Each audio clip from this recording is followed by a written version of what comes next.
आपण आज भूगोलचा 7वा धडा मानवी वस्ती सुरू करत आहेत. आपले भूगोलचे 6 धडे याच्या आधी संपलेले आहेत. मानवी वस्ती इथे तुम्हाला 2 आकृत्या दिल्या आहेत, 7.1 अ आणि 7.1 आ. याच्यामध्ये तुम्हाला खाली प्रश्न विचारले आहे 2 आकृतीवरून की वस्त्यांचे प्रकार कोणते. तर पहिली जी आकृती दिसते 7.1 अ ही आहे केंद्रीय स्वरूपाची वस्ती, याला म्हणतात. ही भारतातली केंद्रीय स्वरूपाची वस्ती आहे. कोणती आकृती, तर 7.1 अ ही आकृतीस.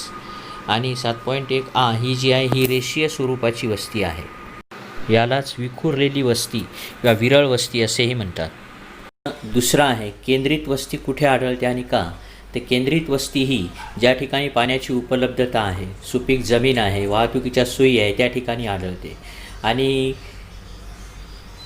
7.1 अ ही ती आकृती आहे. आणि त्याच्यानंतरचा प्रश्न, विखुरलेली वस्ती कुठं आढळते आणि का. तर विखुरलेली वस्ती ही 7.1 आ ही आकृती आहे, ती ही वाली.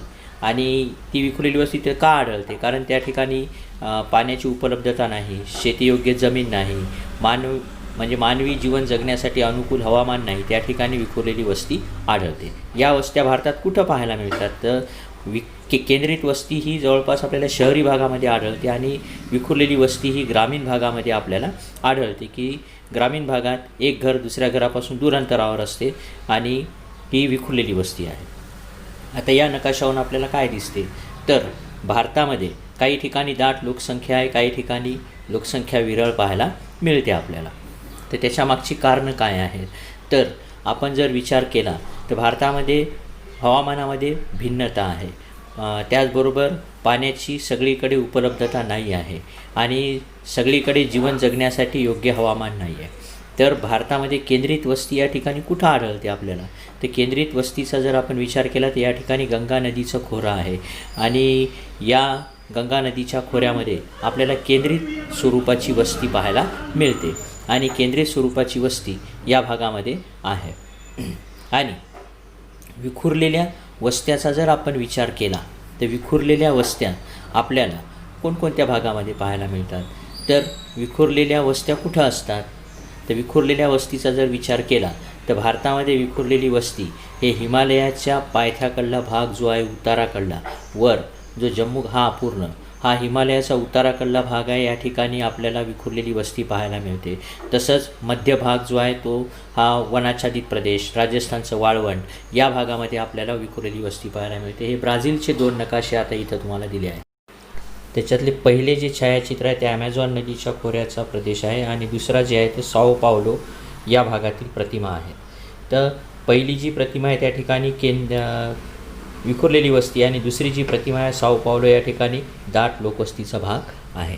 त्या ठिकाणी आपल्याला आता पाहता येईल की ब्राझीलमध्ये सुरुवातीच्या वस्त्या युरोपमधून आलेल्या वसाहतवादी लोकांनी निर्माण केल्या.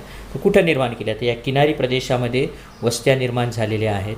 आता या वस्त्या याच भागात विकसित झाल्या आहेत आणि दाट घनतेच्या आहेत. आणि या वस्त्यांच्या विकासाची प्रमुख कारणं काय आहेत, तर किनारपट्टीचे सम आणि दमट हवामान आहे, मुबलक पाणी पुरवठा आहे, साधन संपत्तीची उपलब्धता आहे, शेतीपूरक जमीन आहे इत्यादी भागामुळे या भागात जमीन जरी कमी असली तरी दाट लोकवस्ती आढळते. उदाहरणार्थ साओ पावलो.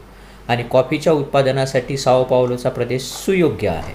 या प्रदेशात खनिजांचा मुबलक साठा आहे, भरपूर ऊर्जा आहे, म्हणजेच वीज पुरवठा आहे या भागामध्ये, दाखवलेल्या भागामध्ये.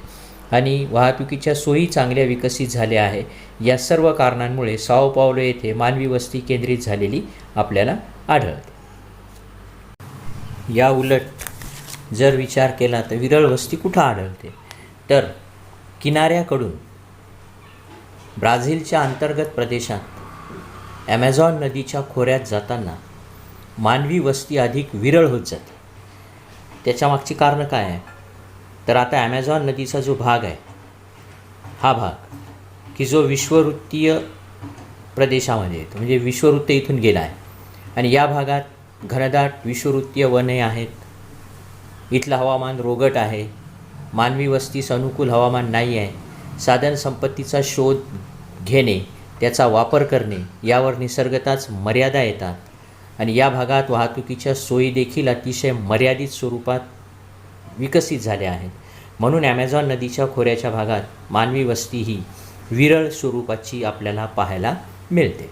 साओ पावलो इथे केंद्रित वस्ती, ॲमेझॉन नदीच्या भागात विरळ वस्ती. आता ब्राझीलच्या ईशान्येकडल्या प्रदेशाचा जर विचार केला, ईशान्य भाग ब्राझीलचा या ठिकाणी, तर उच्चभूमीचा प्रदेश आहे हा आणि आवर्षणग्रस्त असल्याने या भागात शेतीचा विकास मर्यादित झाला आहे. आवर्षणग्रस्त आहे, आवर्षणाचा चतुष्कोन म्हणतात, दुष्काळ पडतो, पावसाचं प्रमाण कमी आहे, त्यामुळे शेतीचा विकास मर्यादित आहे आणि या भागात ग्रामीण वस्त्या देखील विखुरलेल्या स्वरूपात आणि विरळ स्वरूपात आपल्याला पाहायला मिळतात. कारण ज्या ठिकाणी पाण्याची उपलब्धता नाही, शेतीयोग्य जमीन नाही, त्या ठिकाणी साहजिकच मानवी वस्त्या या विखुरलेल्या आणि विरळ आहेत. आता हे भारत नागरीकरणाचा कल हा भाग आता पाहायचा आहे आपल्याला. तर एकूण लोकसंख्येपैकी किती टक्के लोक शहरात राहतात त्या आधारे नागरीकरणाची पातळी ठरवता येते. आता खाली एक आलेख दिला आहे तुम्हाला की भारत नागरीकरणाचा कल, आणि या आलेखावर काही प्रश्न विचारले आहेत खाली 4. त्या प्रश्नांची उत्तरं आपल्याला या आलेखावरून घ्यायची आहेत. तर आडव्या रेषेवर वर्ष आणि उभ्या रेषेवर तुम्हाला नागरीकरण दिलं आहे. तर प्रश्न पहिला, 1961 साली नागरीकरण किती टक्के झाले होते? तर 1961 साली नागरीकरण इथे दाखवलं आहे 18% झाले होते.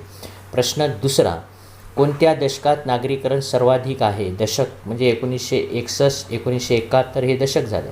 तर सर्वात जास्त नागरीकरणाचं दशक 1971 ते 1981 या दशकात सर्वात जास्त नागरीकरण आहे. कोणत्या दशकात नागरीकरणाची वाढ अतिशय कमी आहे? तर सर्वात कमी नागरीकरणाची वाढ असणारं दशक कोणतं आहे की ज्या ठिकाणी नागरीकरण अतिशय कमी आहे?